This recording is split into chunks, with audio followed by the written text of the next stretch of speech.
back to the Monk Future. And today I'm talking about parents. Yeah.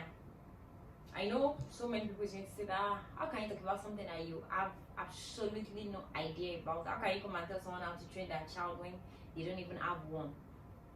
I know, right? But then I've been opportunity to train younger ones, and also I've been able to train like few people. I've been with people training their kids and all of that, and I've seen so many things in society. So I choose to talk about this. I know it's quite sensitive, but then I just choose to talk about it. So out of everything that I have jotted down, out of everything that I have seen, one of the major things that I have been able to really hold on to understand that it's causing most of the things that we're seeing in our society now is lack of love. Yes, love. Love is not about relationship. Love is not about friendship. Love is more than that. Love is everything for me. Love is going to make you understand why you shouldn't treat your neighbor somehow. Love is going to make you understand why you should look out for another person. Love is going to make you understand that, oh, you shouldn't backstab. Love is going to make you feel like, oh, you shouldn't be greedy. Love is going to make you understand that, oh, you should pet someone when they need it. Love is going to make you be free with people. Love is going to make you have right conversations with people. Love is going to make you understand why someone else is doing something somehow. You get? So to me, I feel like love is everything, and most of us were not brought up with love. Whether we like it, whether we try to, as much as we try to not want to believe it and all of that, but most people, they weren't brought up with love. Most of us, we weren't brought up with love. We're just brought up with fear and manage. You get that kind of oh, you get, most of us were not brought up with love, excess love, like love that makes you understand that when something happens, this is how it should be treated. Most of us were brought up with fear. Most of our parents, they instill too much of fear in us that we are always kind of scared to take steps. We are always scared of, oh, what will mommy say? You know, some people, when their dad comes back, they are always like, hey, let me go and sleep. Daddy must not. You get that kind of fear. The fear is like, that was like the foundation of most homes back then. And I feel like that is why we have too many wrongs in the society now. Because we're brought up with too much of fear. We don't understand why we shouldn't do the things that we do now. We don't understand why we were told not to do certain things. Imagine my mom telling me that, oh, if someone touches you, you're going to get pregnant. How can someone touch me and I'm getting pregnant? That was a lie. That was a lie. Like, we were brought up with so much of lies and fear.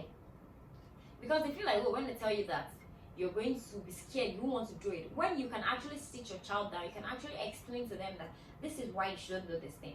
This is what would happen if you do this thing. This is how you should handle situation if something like this is about to happen. So when it eventually happens, you have reason to come back home to tell them that, say, mom, this thing you said is happening now.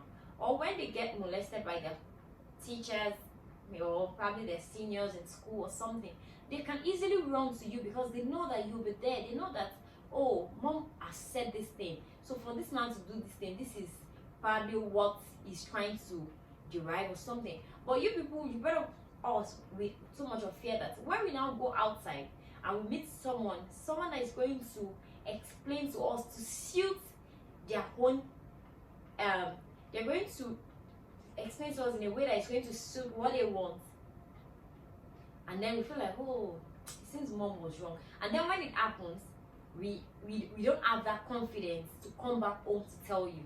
Imagine you telling me that, oh, when someone touches me something and I'm out there, someone else is touching me and it's like, it touched me today, and tomorrow is asking me that, are you pregnant? I'm saying no. That's it. You are not, so you will not be pregnant. It is when you do this, when I now do like this, you get, and then it happens. You're going to believe that person because what your own mom told you seems more like a lie. But what he is saying is like, oh, this man is saying the truth. Imagine you saying that, don't smoke. If you smoke, you're going to die instantly. You're going to do this. I am sitting with someone that is smoking and he's not dying.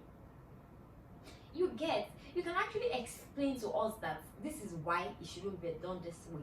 This is what will happen if it is done. This is show us pictures. We are smart. These kids are smart. They are not fools. As my younger sibling should be like 3, and he's super smart. Like, you can explain something to him, he's smart, he understands. So you just imagine you now trying to train someone above 13, and you're still telling them that if I touch you, what is that? You can do better. You can explain to your child without you trying to lie, without you putting that fear in them that, hey, don't do this thing. If you do this thing, I'm going to do this. Let them have reasons to come to you and explain to you that, see, Mom, this happened. This was what I did when it happened. Imagine growing up, there are some people that they even start their period and they don't even, they are always scared that, how will I tell my mom? There was that conversation, like that relationship, that love, that friendship, it was not available. So something that is not available, how do you even want to make it happen? As a parent, you can do better. You can actually make your child understand why things shouldn't be done, why it should be done. Like, that is why some of us just grow up. Like, some people have met other people that I'm like who trained this one?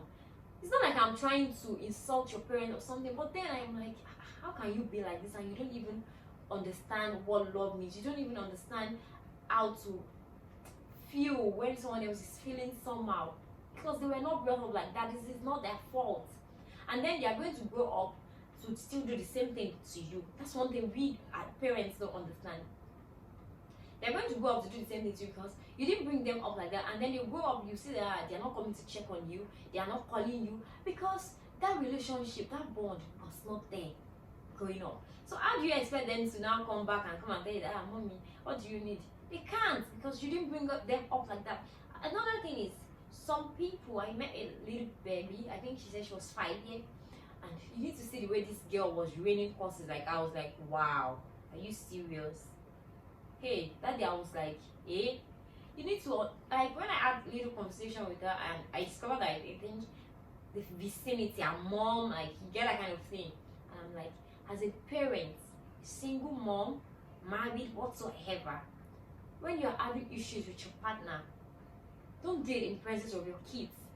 Don't abuse your partner in the presence of your children. Don't do that, please. I am begging you. Don't do it. Those things, they mess up with kids' brain. They mess up with them. That when they go out there, whatever you might have said to your dad, to their dad, they might have felt like, well, probably like that was the right word to use. And when they have issues with someone out there, that's the next thing they are going to say to. Like, you need to do better. You can have conversation with people without cursing them. You can have conversation with people without insulting them. And if you have to at all, you can do it one-on-one. Don't do it in the presence of your kids. You don't want to see your child in the next 10, 20 years and you're like, wow. You don't want them to make the same mistake that you made. I know it's quite difficult, but then we can try. When we put more effort, it will make us have a better child. Like, it's not about now, it's about the future. So, like, that day I was like, wow, how can this, like, you need to, like, I was like, hey, God, I swear, like, also, there are some parents that they don't allow their children make mistakes. You know, before you make mistake, they're always there to guide you, like, don't do it. Don't do it. You know, that kind of thing. But there's one thing, like, if you allow a child fall, you know that, okay, this, him falling now, if he should fall now, it's not going to affect him. Like, it's not like he's going to break his leg or something. It's just a minor fall. Allow him to fall, please. Because tomorrow he's not going to fall again. He's not a stupid baby. He's smart.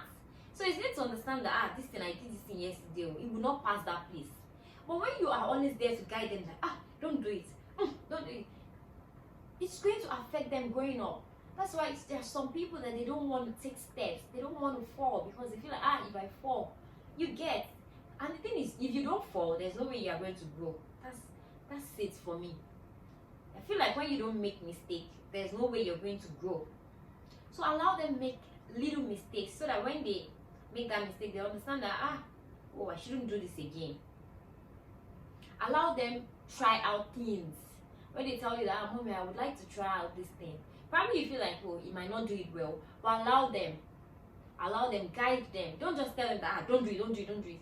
It's going to affect them growing up. they will not be able to make decisions on their own. They will not be able to stand on their own and feel like, oh, I can do this. But when you allow them to do it, they'll understand that, oh, I did this thing, I didn't do it right. The next time they'll probably not do it again, or they'll probably do it better. Another thing again is, as a parent, please allow your child to understand the word sorry, thank you, please. I've met older people that they don't even know how to use the word sorry. They don't know how to use the word thank you. They don't know how to use the word please.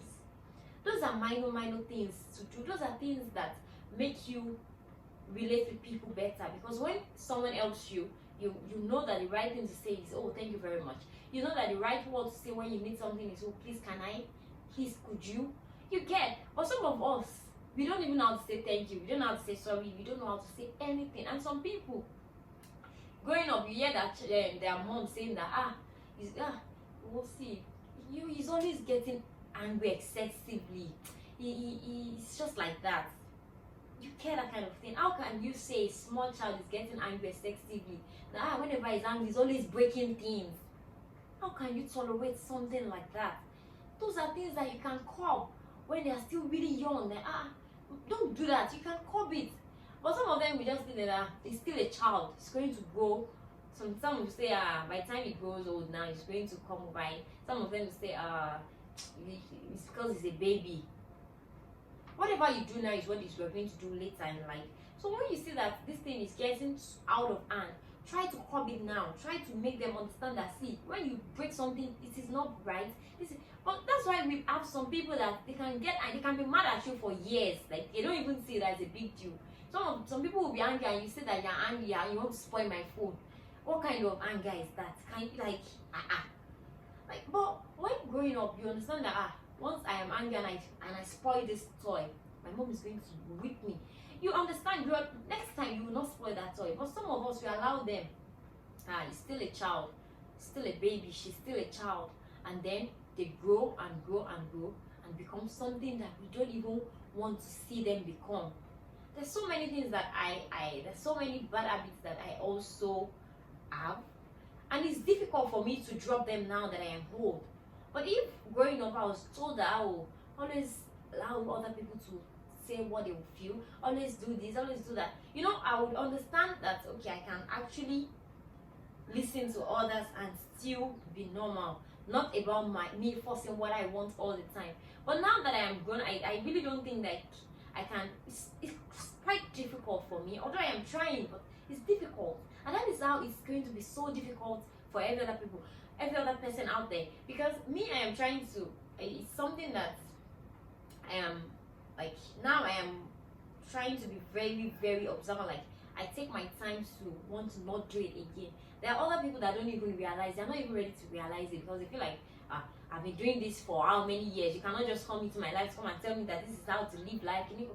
You get, and it is normal. It is really normal, because me doing something for the past 25, 26 years, and someone is just coming into my life today and telling me that you shouldn't do it like that. You feel like, is this person minding me? That's how you feel. Honestly, I feel like school is going to make their own impact, but for me, I feel like the foundation of everything is our parents, guardian, whosoever brought us up. It's like the person that is going to do the most for us to be a better person. And it's not about a female thing, because I know that some people say that it's the work of the lady. It's both. Even if you're a single parent, your partner should still have little things, should still have little time to spend with the kids and impact good. Not that you just make it feel like it's a woman thing. It's not a woman thing. It's something that both parties are supposed to come together and do the right things. Yeah, that's what I feel, for real. So guys, I am begging that you people should subscribe to my YouTube channel. Please, I want you to subscribe, I want you to like, and I want you to comment. I really need it.